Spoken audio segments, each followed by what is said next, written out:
ኦርቶዶክሳውያን የተዋሕዶ ሊቃውንት ለምንድነው ድንግል ማርያም ላይ የተረባረቡት? ለምንድነው አጥብቀው የጻፉት? ለምንድነው የመሰከሩት? ለማጋነን ነው? ለመጨመር ነው? ለገዛ ነው? ለበጎ አድራጎት ነው? አይደለም።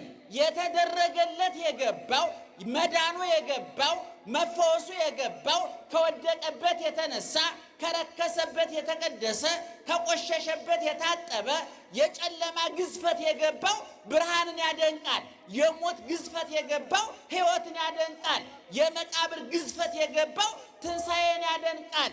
አዳም የተባረረበት የክብር ቦታ፣ የቅድስና ቦታ፣ የረፍት ቦታ የሚናፍቀው ሁሉ ወደዛ ቦታ ለመመለስ ምክንያቱና የተገኘችውን ድንግል ማርያምን ያመሰግናል። ምክንያቱም ረቂቅ ቃል የገዘፈው ሕያው ቃል ሟች የሆነው ዘላለማዊ ቃል ጊዜያዊ የሆነው ምድርና ሰማይ የታረቁት ሰውና እግዚአብሔር የተገናኙት የጥሉ ግድግዳ የፈረሰው የለያየን መጋረጃ የተቀደደው በድንግል ማርያም ነው። እንባችን የታበሰው ቁስላችን የተፈወሰው ብሶታችን የተነፈሰው የጎደለው የሞላው በድንግል ማርያም ነው።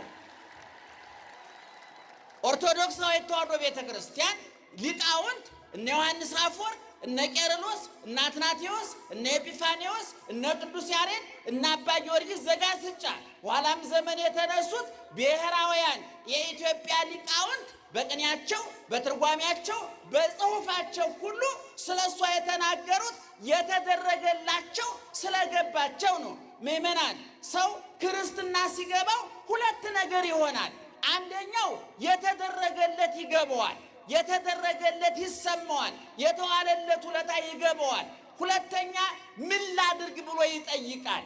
በምን በየት አልፌ እዚህ ደረስኩ ብሎ ይጠይቃል። ወደፊት የሚሄድበትን ይገመግማል። ስለዚህ የእመቤታችን ረድኤት በረከት አይለየን። እንግዲህ ዛሬ ደብረ ምጥማቅ እንደሚባሉላችሁ ታውቃላችሁ። ሊቃውንቱ በተለይ ቅዱስ ያሬድ ለዚህ ቀን ያዘጋጀው ቀለም ከሌሎቹ የእመቤታችን በዓላት ለየት ያለ ውጫዊ ውበቷን ጭምር የሚያንጸባርቅ ነው።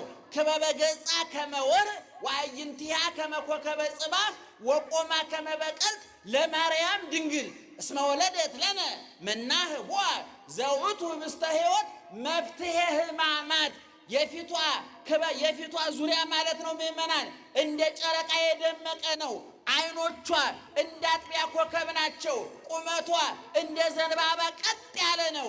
እስመ ወለደት ለነ መናህቧ የረቀቀውን የተሰወረውን ቢበላ የማያልቀውን እስከ ዛሬ የተበላ ዛሬ እየተበላ ያለ ለዘላለም የሚበላ የማይለወጥ የማይቀየር ሀብታሙ ድሃው ጤነኛው በሽተኛው ያተረፈ የከሰረ የሞላለት የጎደለበት ትልቁ ትንሹ ሰው የማይመረጥበት ሥጋዬን የበላ ደሜን የጠጣ የዘላለም ሕይወት አለው ብሎ ለራቀው ለቀረበው ለትንሹ ለትልቁ ቀራንዮ ላይ ራሱ ግብዣ ራሱ ጋባዥ ራሱ ድግስ ራሱ ደጋሽ ሆኖ መስጋውን ቆርሶ ያበላ ደሙን ቀርቶ ያጠጣ በቁስሉ የፈወሰ እጆቹን እግሮቹን ተቸንክሮ በጦር ተወግቶ ምራቅ ተተፍቶበት በጥፊ ተመቶ ሐሞት ኮምጣጤ ጠጥቶ የሾህ አክሊል ተደፍቶበት ተገንዞ ተቀብሮ